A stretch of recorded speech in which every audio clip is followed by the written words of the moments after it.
ধন টকা পইচা সম্পদেই জীৱনৰ সৰ্বোচ্চ নহয়। আসলতে ধন টকা পইচা ঐশ্বৰ্য সম্পদ আমাক লাগিব, কিন্তু সেয়াই জীৱনৰ সৰ্বোচ্চ নহয়। তাৰ মাজত আমি আধ্যাত্মিক ভাৱত উদ্বুদ্ধ হ'বই লাগিব। অভিভাৱকসকলে সন্তান জন্ম দিওঁতেই সতৰ্ক হোৱাটো উচিত। আমি অভিভাৱকসকলক এইটো কথাই ক'ম যে সন্তান জন্ম দিয়াৰ প্ৰাক মুহূৰ্তৰ পৰা তেখেতসকল সতৰ্ক হ'ব লাগিব নিজে। সেইটো যদি তেওঁলোক সতৰ্ক হয় সন্তানটো আপোনা আপুনি ঠিক হ'ব। যদি তেওঁলোকেই তমগুণী ৰজগুণী স্বভাৱেৰে কথা কৈ খাই যদি সন্তান জন্ম দিছে, ল'ৰাটো তেনেকুৱা হ'ব। আউনীআটী সত্ৰৰ সত্ৰাধিকাৰ ডক্টৰ শ্ৰী শ্ৰী পীতাম্বৰদেৱ গোস্বামী উপস্থিত হ'লহি লখিমপুৰৰ এক অখণ্ড ভাগৱত পাঠ অনুষ্ঠানত।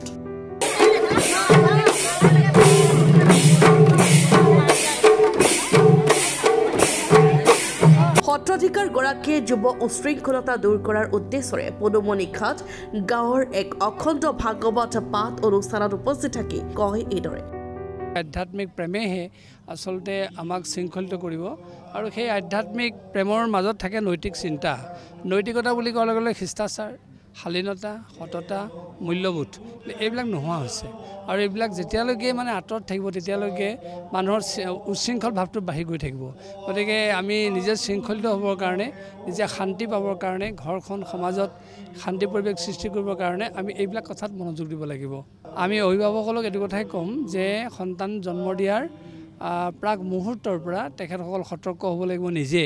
তেওঁলোকে কি খাই সন্তান জন্ম দিছে, তেওঁলোকে কি বাক্য কৈ সন্তান জন্ম দিছে, তেওঁলোকে কি পিন্ধন উৰণ কৰি সন্তান জন্ম দিছে, তেওঁলোকে কি আচৰণে সন্তান জন্ম দিছে, সেইটো যদি তেওঁলোক সতৰ্ক হয় সন্তানটো আপোনা আপুনি ঠিক হ'ব। যদি তেওঁলোকেই তমগুণী ৰজগুণী স্বভাৱেৰে কথা কৈ খাই যদি সন্তান জন্ম দিছে, ল'ৰাটো তেনেকুৱা হ'ব, সন্তান তেনেকুৱা হ'ব। গতিকে সেইকাৰণে অভিভাৱকৰ প্ৰথম দায়িত্ব যে তেওঁলোকে এটা সাত্বিক ভাৱেৰে যদি সন্তান জন্ম দিয়ে তেতিয়া সন্তানটো বহু পৰিমাণে ঠিক হ'ব। নিচাযুক্ত দ্ৰব্যই মানুহৰ বিবেক বিচাৰ নোহোৱা কৰে, হৃদয়ৰ অনুভূতি দুৱাৰখন বন্ধ কৰে। অনুভূতি দুৱাৰখন বন্ধ হোৱা মানে আমি প্ৰেমৰ জগতত প্ৰৱেশ কৰিব নোৱাৰোঁ। অকল ল'ৰা ছোৱালী ভাল পোৱাকৈ প্ৰেম বুলি কোৱা নাই। এই প্ৰেম ঈশ্বৰ প্ৰেম, মানুহ প্ৰেম, প্ৰাণী প্ৰেম, সমাজ প্ৰেম, দেশ প্ৰেম, জাতি প্ৰেম। গতিকে এই প্ৰেমৰ সন্ধান পাবলৈ হ'লে হৃদয়ৰ অনুভূতি দুৱাৰখন খুলিবই লাগিব। সেই হৃদয়ৰ অনুভূতি দুৱাৰখন খুলিবলৈ হ'লে আমাক বিবেকৰ বিচাৰ লাগিব। বিবেকৰ বিচাৰ হ'লে এই মাদক দ্ৰব্যৰ আসক্তিৰ প্ৰতি আমি আঁতৰি থাকিবই লাগিব, কাৰণ সেইটোৱে বিবেকৰ বিচাৰো বন্ধ কৰিব, হৃদয়ৰ অনুভূতি দুৱাৰখনো বন্ধ কৰিব। আমি প্ৰকৃত প্ৰেমৰ ৰাজ্যত প্ৰৱেশ কৰিব নোৱাৰিম, তাৰমানে শান্তি নাপাম। পদুমণিঘাট গাঁৱৰ নামঘৰত যি আজি 7 দিনীয়া কাৰ্যসূচীৰে ভাগৱত অনুষ্ঠান অনুষ্ঠিত কৰিছে, এয়া সঁচাকৈয়ে এক তাৎপৰ্যপূৰ্ণ এটা বিষয় বুলি আমি গণ্য কৰিছোঁ।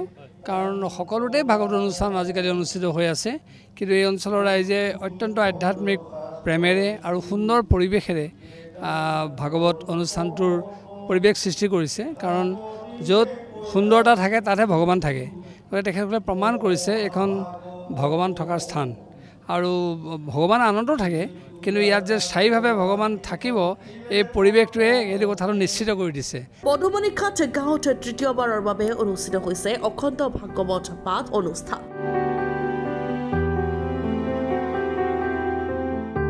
গাঁওবাসীৰ উদ্দেশ্য সমাজত যুৱ উশৃংখলতা দূৰ কৰি আধ্যাত্মিকতা বিৰাজ কৰা।